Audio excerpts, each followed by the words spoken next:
harus diatasi sehingga tadi bertukar dengan Pak Taufik ya. Baik, hari ini minggu kedua kita masuk di dalam proses pembelajaran. Sebelum masuk proses pembelajaran, Pak Rizal akan menyampaikan beberapa hal terkait dengan peralihan proses pembelajaran dari ruang Google Classroom menuju ke ruang murid. Jadi nanti khususnya yang hadir hari ini, Karisa, Zilda, dan Mas Doni nanti menggunakan akun belajar ID-nya masuk ke dalam akun ruang murid. Nah, Pak Rizal tampilkan dulu.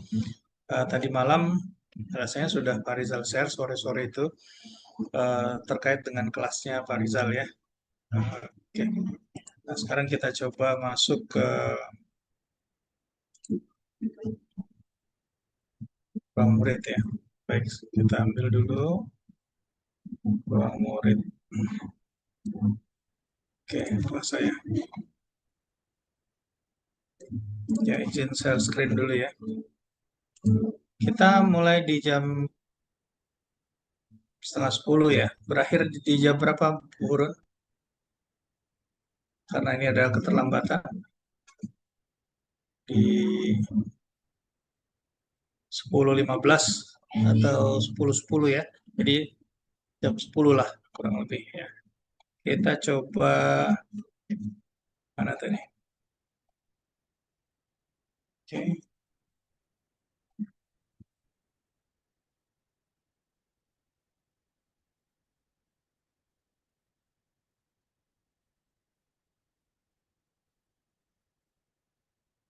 Oke. Baik, di sini sudah tampil belum? Oh ya, sudah tampil ya.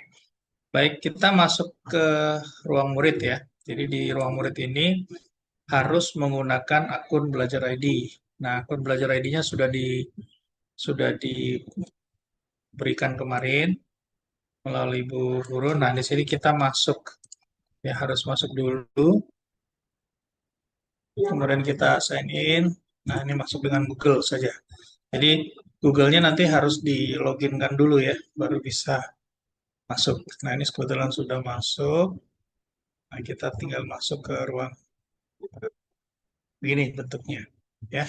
Jadi di ruang murid ini nanti menjadi Learning Management System atau pusat pembelajaran khususnya yang asinkron ya, yang penugasan. Nah, di sini ada dua kelas ya, ini kelas reguler dan ini kelas kita ya PJJ. Oke, kita coba kecilkan dulu. Oke, nah di sini kelas Pak Rizal itu G8K7. Nah, tadi sudah disampaikan ya. Jadi di sini ada beberapa item, ada ringkasan, seperti ini. Ya, kemudian nanti ada pengumuman kalau nanti Pak Rizal ini kebetulan belum ada. Kemudian nanti ada penugasan di sini.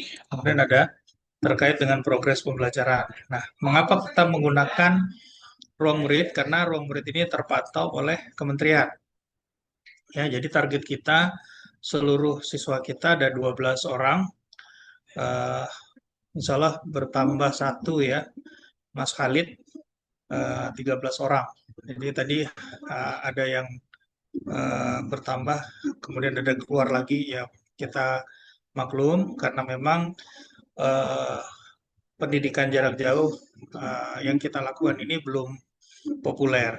Nah, tetapi yang perlu saya sampaikan ke anak-anak sekalian bahwa untuk ijazah itu sama dengan sekolah pada umumnya. Pelaksanaan dilaksanakan selama 3 tahun juga sama. Kemudian eh, pembelajarannya juga dilakukan setiap pekan juga sama. Tetapi perbedaannya adalah menggunakan daring dan ada pola sinkron dan asinkron. Nah, pola sinkron itu tetap maya seperti ini. Jadi ada sebuah proses pertemuan yang dilakukan melalui kelas maya ya. Nah, namun kita juga memberikan kemudahan bagi anak-anak yang memang berhalangan hadir ya. Misalnya ada hal yang penting dan lain-lain, yang penting ada konfirmasi kepada ibu wali kelas Nah, kita juga siapkan untuk akun YouTube ya. Nah, di sini kita lihat di YouTube-nya misalnya eh, di YouTube SMA 11, kita cari saja eh, SMA Negeri 11 ya, SMA N 11. Nah, ini ada kebetulan sudah langsung. Nah, di sini kemudian kita cari di playlist saja. Nah, di sana ada kelihatan tuh sinkronus untuk minggu pertama, minggu kedua. Nah, ini untuk kegiatan yang bahasa Inggris minggu pertama seluruh mata pelajaran. Ya, di sini juga seluruh mata pelajaran untuk yang minggu kedua atau ya, berakhir di hari Jumat ini. Ya. Nah, di sini videonya kita lihat di contoh. Jadi ada di playlist di sini, di lingkaran ini. Nah, ini ada sekian video yang diupload ya. Ini baru baru 3 nih. Nah, nanti Pak Rizal akan cross check lagi untuk memastikan seluruh pembelajaran terupload dengan baik dan di setiap harinya ya. Ini kebetulan di sekolah ada kegiatan umum, jadi pukul 17-an, jadi memang agak terbagi konsentrasinya ya.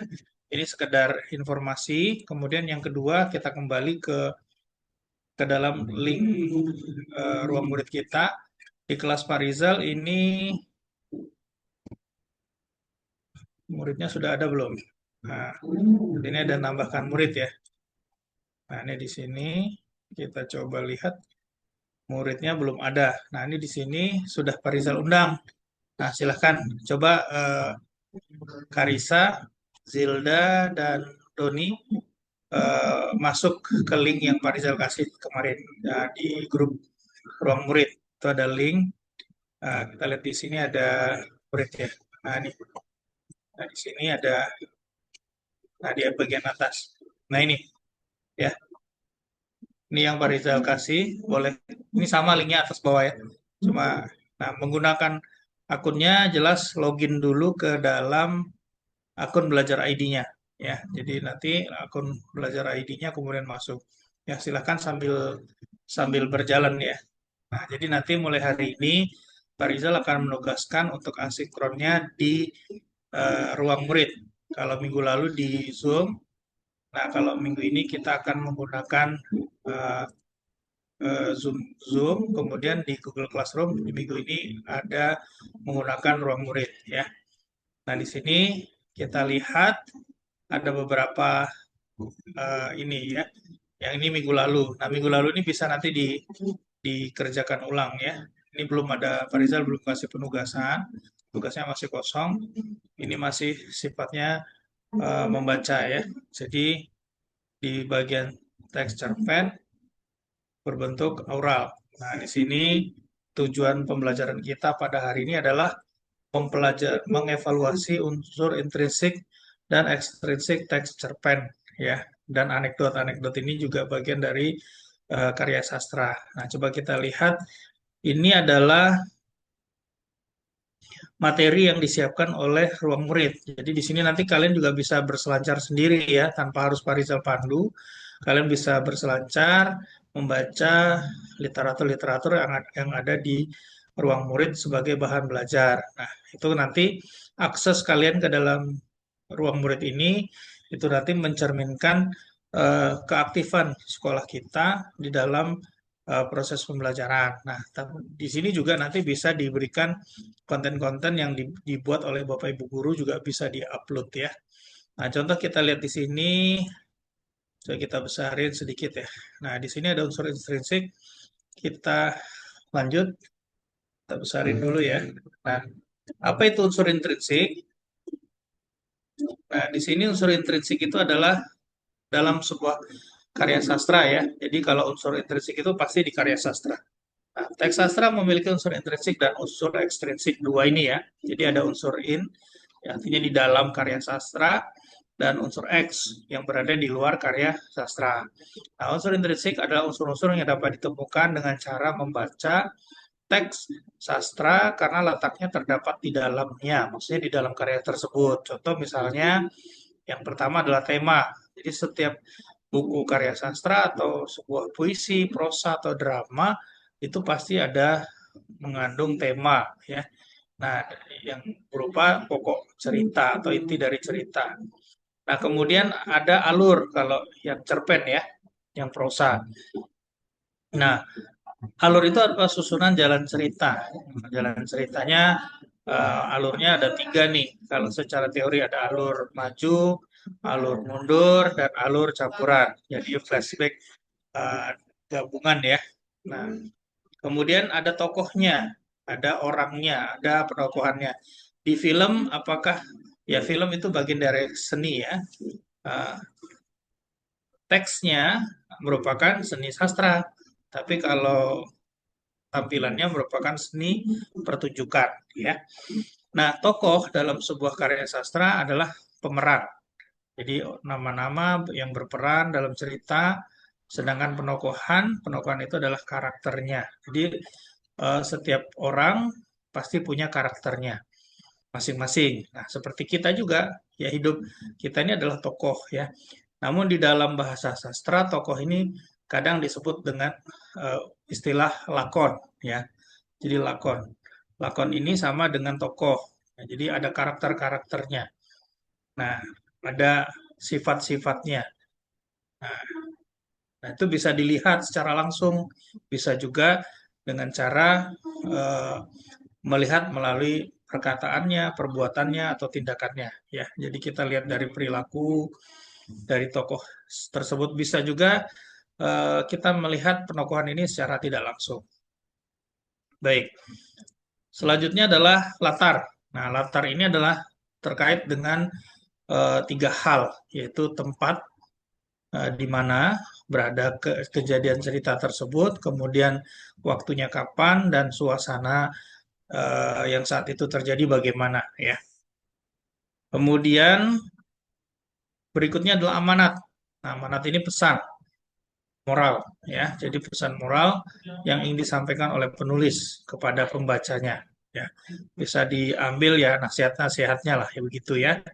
Kemudian sudut pandang. Nah, sudut pandang ini adalah cara menulis ya. Cara penulis menggambarkan sebuah narasi. Kalau dia dilihat dari sudut pandang orang pertama, maka penulis akan cenderung menggunakan persona atau pronomina dengan kata ganti orang aku atau saya ya. Biasa dalam cerita sebuah cerpen itu misalnya aku sendiri di hadapan rerimbunan pepohonan yang telah lama tidak kutemui.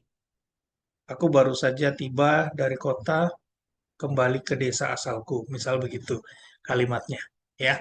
Nah, itu menggunakan kata aku. Tapi kalau misalnya menggunakan sudut pandang orang ketiga, maka ada dia. Bisa juga menggunakan nama ia, nama orang, ya, atau mereka, ya. Misal Darius bangun tidur hari ini tidak seperti biasa. Jam sudah menunjukkan pukul 10 pagi. Sudah terlambat beberapa jam jika ia hendak melanjutkan eh, atau pergi berangkat bekerja. Kalaupun memaksakan sesampai di tempat kerja, ia pasti dapat omelan dari bosnya. Misal seperti itu. Dengan menyebut nama berarti si pengarang memberikan gambaran kepada kita pembaca menggunakan sudut pandang orang ketiga ya. Jadi gambarannya begitu. Nah, sudut pandang serba tahu ya. Penulis mengetahui dan menjelaskan semua perasaan pikiran seluruh tokoh ini dari sisi yang lain ya. Sudut pandang pelaku utama ya. Kemudian sudut pandang pelaku sampingan atau figuran. Nah, ini juga bisa dijadikan cara menulis eh, secara penulis menggambarkan apa yang ingin disampaikannya atau ide-ide gagasannya. Kemudian gaya bahasa ini bisa ada bisa tidak, tapi biasa di dalam sebuah karya sastra pasti mengandung gaya bahasa ya. Jadi ada majas ya, dari metafor, ironi, sarkasme dan lain-lain. Ya macam-macam ya. Nanti bisa dibaca-baca ya.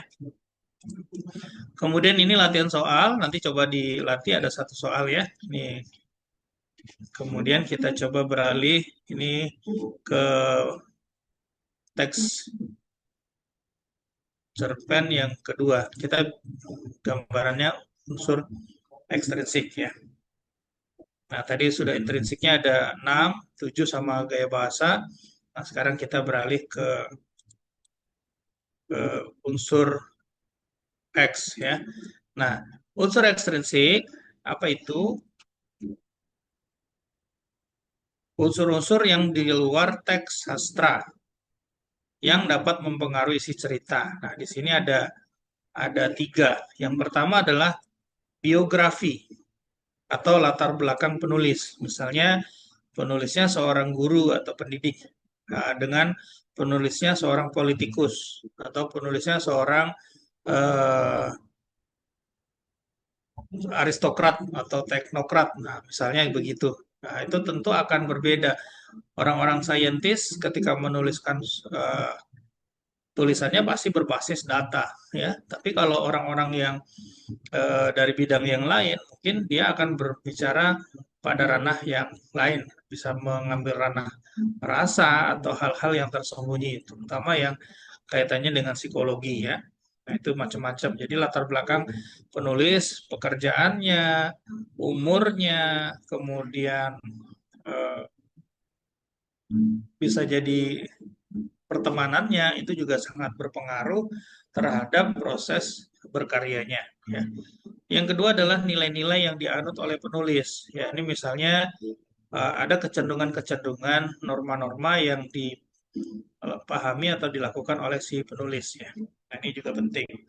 Misalnya penulis memiliki sifat uh, religius, maka kecenderungan akan menghasilkan karya-karya yang tidak lepas dari nilai-nilai religius. Kalau dia suka dengan hal-hal yang berbau sosial, maka juga akan lebih uh, hal-hal sosial itu menyentuh karya sastranya juga. Nah, kemudian pandangan sosial politik ini juga berpengaruh ya. Nah, itu juga menjadi bagian. Jadi ada 3 hal besar. Yang pertama adalah biografi atau latar belakang penulis, kemudian nilai-nilai, kemudian pandangan sosial politik. Ya, nah, ini juga ada latihan soalnya. Nanti silahkan dibaca-baca dulu ya. Nah, tujuan pembelajaran kita seperti yang saya sampaikan di depan adalah mengevaluasi ya, mengevaluasi unsur intrinsik dan unsur ekstrinsik dari teks sastra. Nah, teks sastra yang kita ambil adalah cerpen ya. Nah, satunya lagi anekdot, tapi ini belum belum semua, nanti Pak Rizal masukkan. Nah, yang penting gambaran gambaran umumnya. Nah, ini sebentar lagi ya, masih sekitar 10 menit lagi ya. Nah, gambaran umumnya adalah dalam membahas sebuah karya sastra, khususnya cerpen, maka kita ada beberapa hal yang perlu kita lakukan. Yang pertama, struktur teks cerpen, kemudian apa saja di sini dari pengenalan situasi, orientasi, kemudian pengungkapan peristiwa, menuju konflik, puncak konflik, kemudian penyelesaian. Nah, ini gambarannya sebenarnya lebih ke alur ya. Kalau kita lihat begini, ini lebih ke alur. Kalau dari unsur intrinsik kita itu alur ya.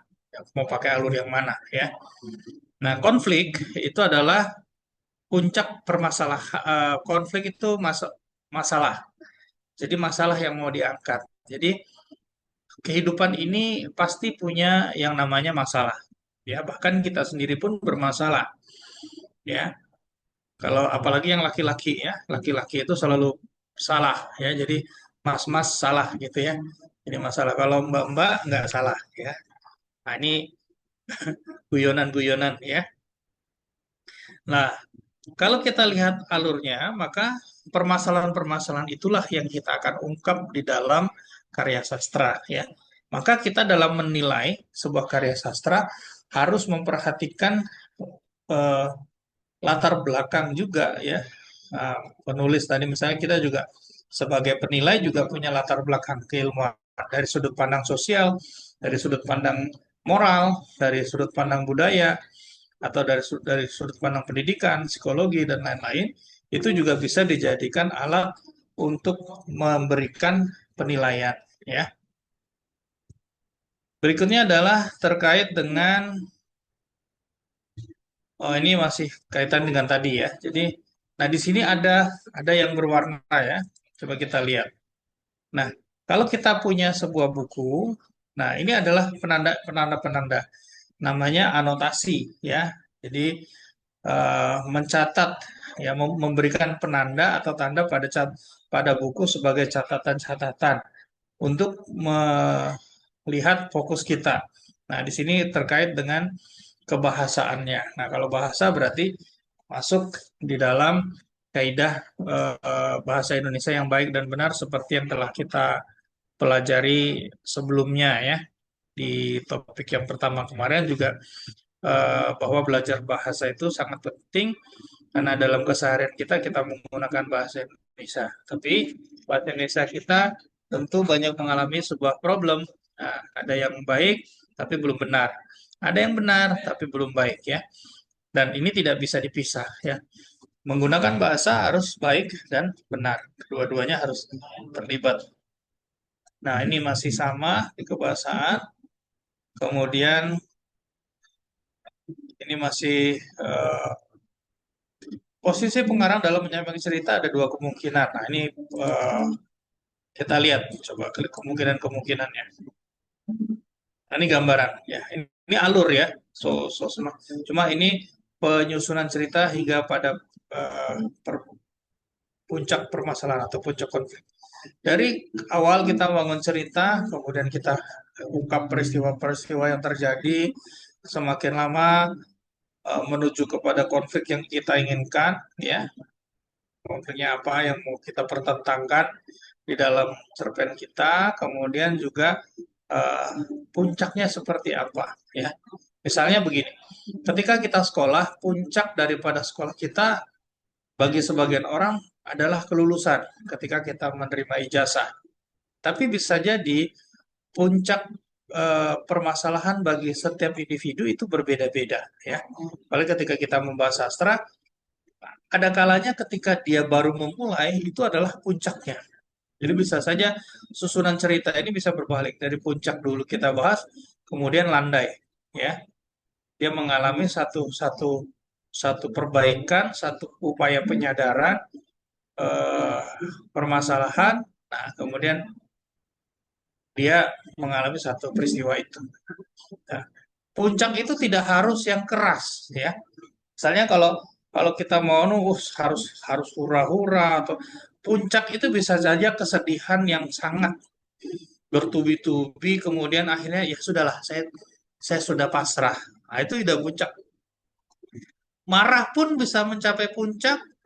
Marahnya orang-orang yang berada di puncak itu mungkin saja tidak marah yang menggebu-gebu, tapi marahnya dalam diam.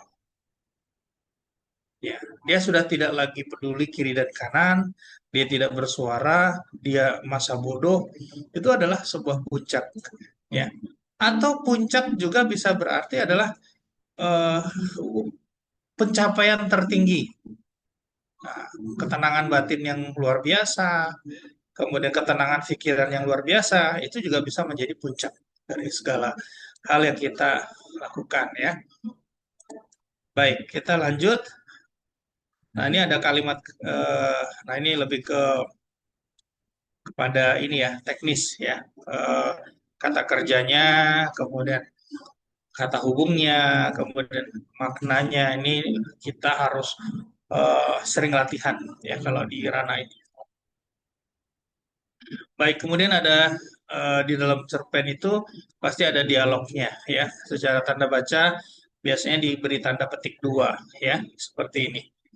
Nah, kemudian baru kalimatnya baru petik dua lagi ya. Baik, sampai di sini ada yang mau ditanyakan dari Mas Doni atau Mbak Karisa dan Mbak Zilda. Silakan kalau ada yang mau ditanyakan. Sebagai informasi untuk Karisa, mohon izin berkunjung hari Senin ya, ke Tenggarong. Ya, Pak. Ya, baik. Sudah dihubungi Bu Hurun ya? Sudah, Pak. Ya, insya Allah nanti bersama Ibu Kepala Sekolah eh, akan silaturahim ke Tenggarong.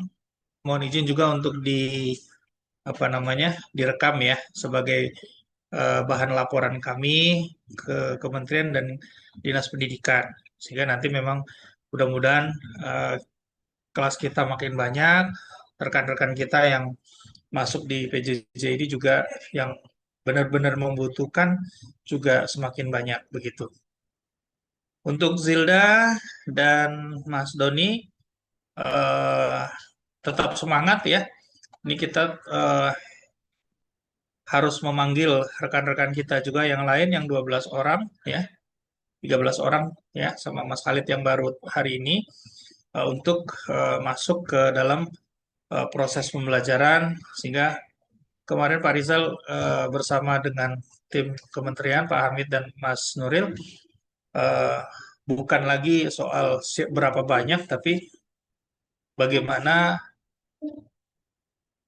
anak-anakku semua yang dalam kondisi apapun hari ini kembali ke sekolah melalui proses pembelajaran daring ini, kemudian mengikuti proses belajarnya, termasuk juga eh, masuk ke dalam ruang murid, kemudian mengerjakan tugas-tugasnya, kemudian nanti kita beri umpan balik, kemudian ada diskusi aktif kembali, membangun kepercayaan diri bersama, begitu. Jadi kita akan sama-sama berupaya untuk menjadikan pembelajaran kita di PJJ ini uh, tidak kalah dengan yang ada di reguler yang di sekolah ya.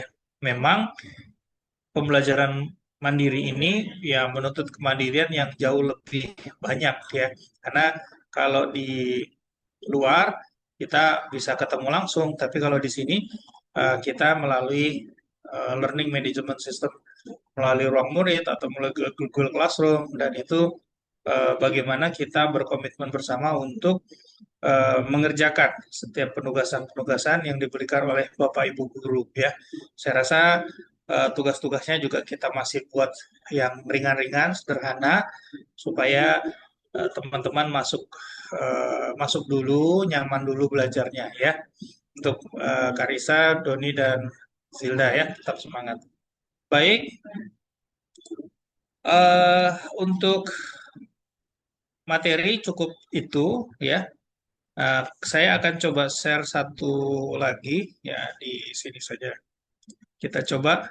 Jadi ketika kita menggunakan AI ya, AI ini sebagai bahan belajar ya. Jadi kalau misalnya teman-teman menggunakan AI itu bukan untuk mengerjakan tugas kemudian dikumpulkan kepada Bapak Ibu guru, tapi bagaimana AI digunakan untuk memandu proses belajar kita lebih cepat ya. Misal ini kita setting nih di Google ya. Apa yang Anda pikirkan ya? Ya, hari ini kita belajar tentang eh, coba kita akan tanya. Kecenderungan kita tidak bisa menghargai sebuah proses belajar karena kita tidak tahu kita belajar ini untuk apa. Misalnya kita belajar, mengapa kita harus mempelajari misalnya nih unsur intrinsik dan ekstrinsik sebuah karya sastra, misalnya begitu. Jelaskan.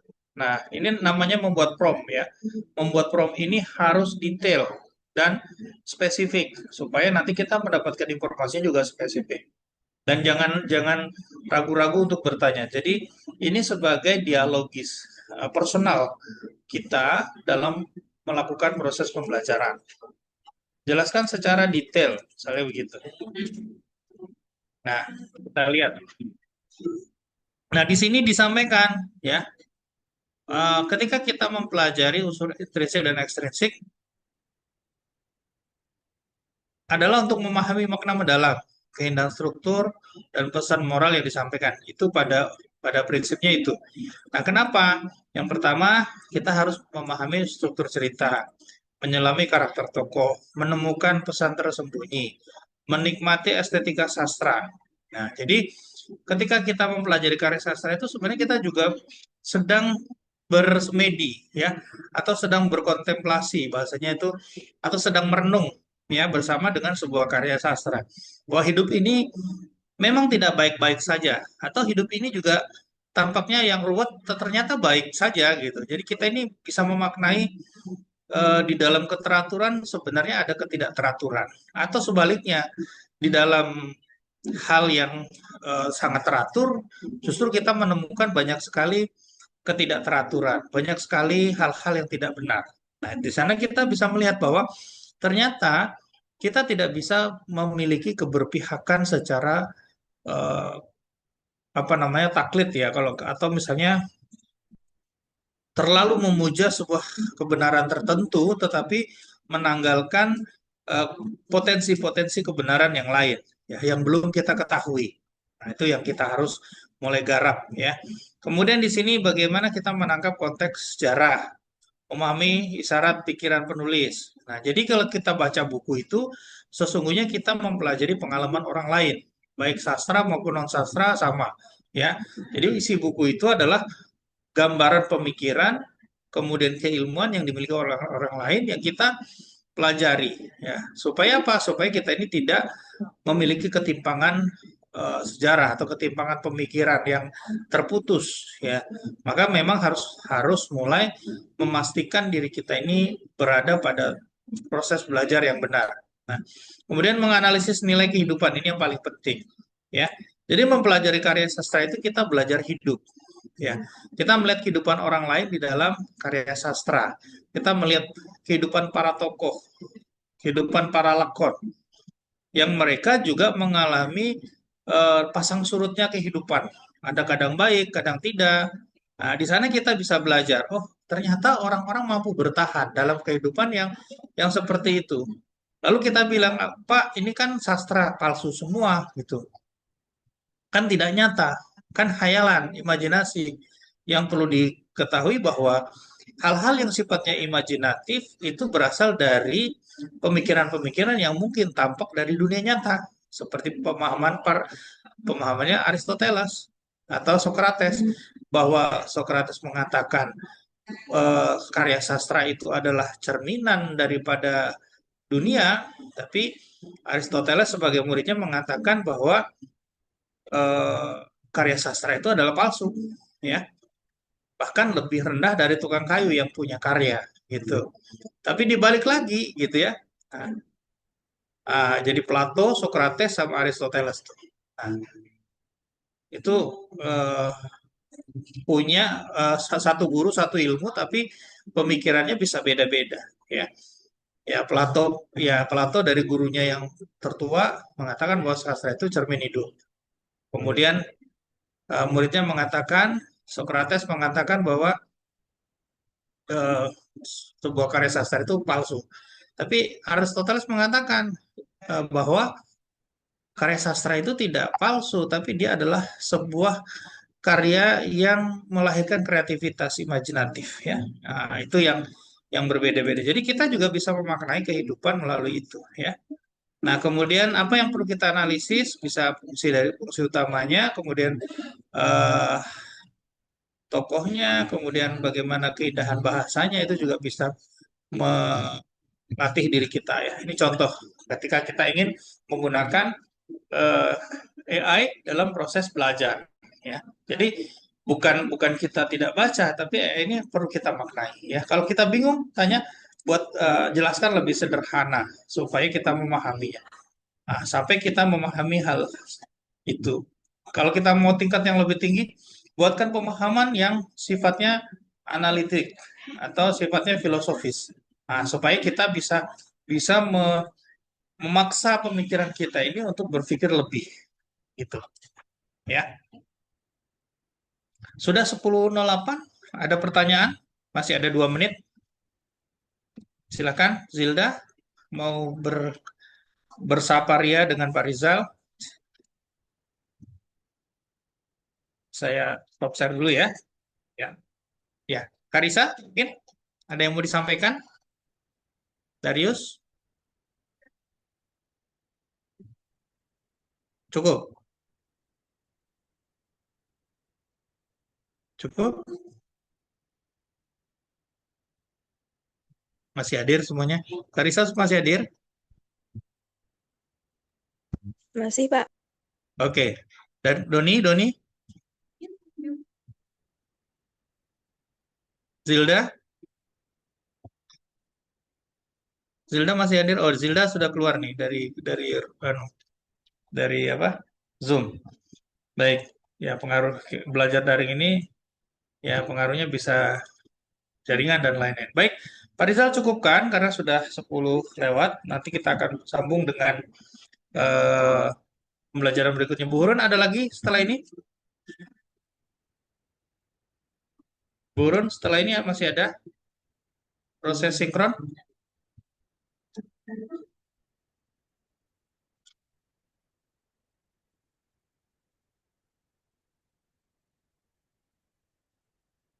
Bu Hurun? Sebentar ya, Pak Rizal hubungi dulu.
Iya, bagaimana Pak Rizal?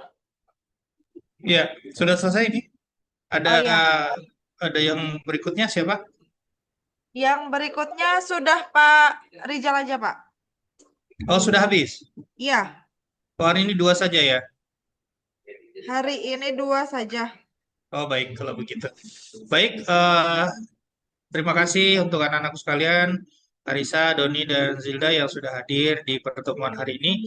Mudah-mudahan berkah dan semangat belajarnya. Nanti silahkan masuk ke ruang murid dan tugasnya untuk Pak Rizal ada di ruang murid ya untuk minggu ini. Demikian dari saya, kita tutup dengan doa kafaratul majelis. Subhanakallahumma wa bihamdika asyhadu an la ilaha illa anta astaghfiruka wa atubu ilaik. Pak Rizal akhiri, Assalamualaikum warahmatullahi wabarakatuh. Selamat beristirahat dan eh, belajar pada asinkron ya. Terima kasih. Sampai jumpa di minggu depan.